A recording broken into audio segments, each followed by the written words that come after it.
আসলে তারা যুবদলের সাথে আওয়ামী সরকারের এবং ডাক্তার আসাদুল্লাহ দুলালকে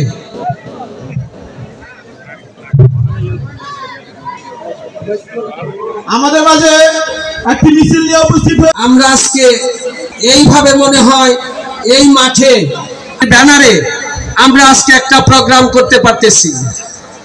আল্লাহ তাআলা রব্বুল আলামিনের কাছে শুকরিয়া আদায় করছি যে আমরা আজকে সাবেক এমপির কারণে হয়তো আমরা পাতলা দিকে বিএনপিকে হারিয়ে ফেলেছি, কারণ উনির কার্যকলাপে আমরা দুশ্চিন্তায় ছিলাম।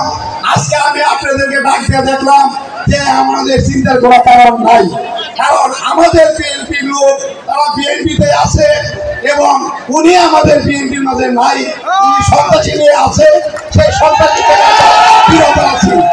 কারণ হাজার মানুষ সন্ত্রাসীকে ভালোবাসে না, জমি দখলকারীকে ভালোবাসে না, নিশাখুরকে ভালোবাসে না। আমরা ভালো লোক চাই, ভালো লোক আমাদের মাঝে সংসদ হয়ে আসবে। আরেকটি কথা বলতে চাই, আমরা 18 বছর 20 বছরে নিজের ভোট দিতে পারি নাই। আমাদের তারেক জিয়ার নির্দেশ, আমরা প্রত্যেকে ভোট দিতে যাব কেন্দ্রে, সেই পরিবেশ আমাদের তৈরি করতে হবে। আর একটা নেতা তৈরি করি,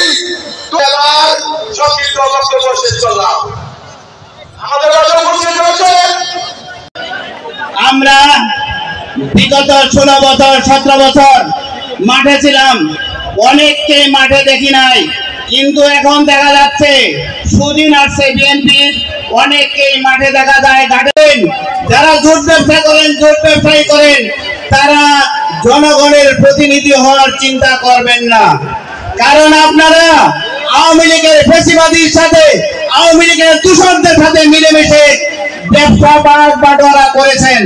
এখন আবার ব্যবসা ভাগ বাটোয়ার পরে আবার নতুন করে আপনারা জনপ্রতিনিধি হতে চান, এটা হতে পারে না, এটা সাভার আশুলিয়ার মানুষ হতে দিবে না। তাই গুটি কয়েক দুষ্কৃতকারী চাঁদাবাজ সন্ত্রাসের জন্য বিএনপি এই দায়ভার নেবে না। বিএনপি কখনো কোন চাঁদাবাজের স্থান নাই, সন্ত্রাসের স্থান নাই। আপনারা সকলে সুদৃষ্টি রাখুন, আমরা প্রয়োজন মতে চাঁদাবাজ সন্ত্রাসকে পুলিশ দিয়ে নিজেরা ধরিয়ে দেব, তারপরে চাঁদাবাজি সন্ত্রাস খাবার আশুলিয়াতে হবে না। এখনো আমাদের বিরুদ্ধে বাংলাদেশে এবং দেশের বাইরে জাতীয়তাবাদী দলের বিরুদ্ধে ষড়যন্ত্র হচ্ছে। অতএব জাতীয়বাদী শক্তিকে ঐক্যবদ্ধ থাকতে হবে।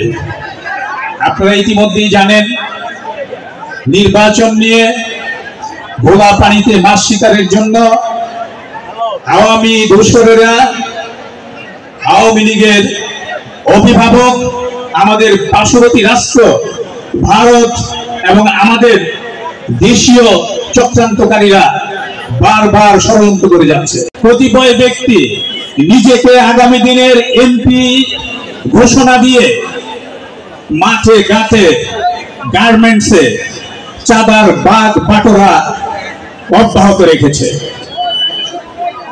আমরা ব্যক্তিগত বলতে চাই,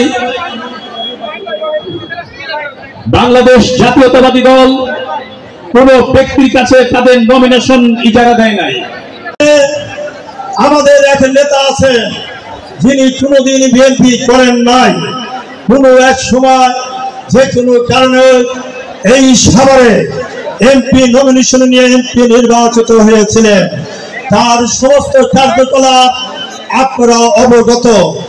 আপনারা জানেন 111-এর সময় গণ টেলিভিশন গণমানুষের কথা বলে।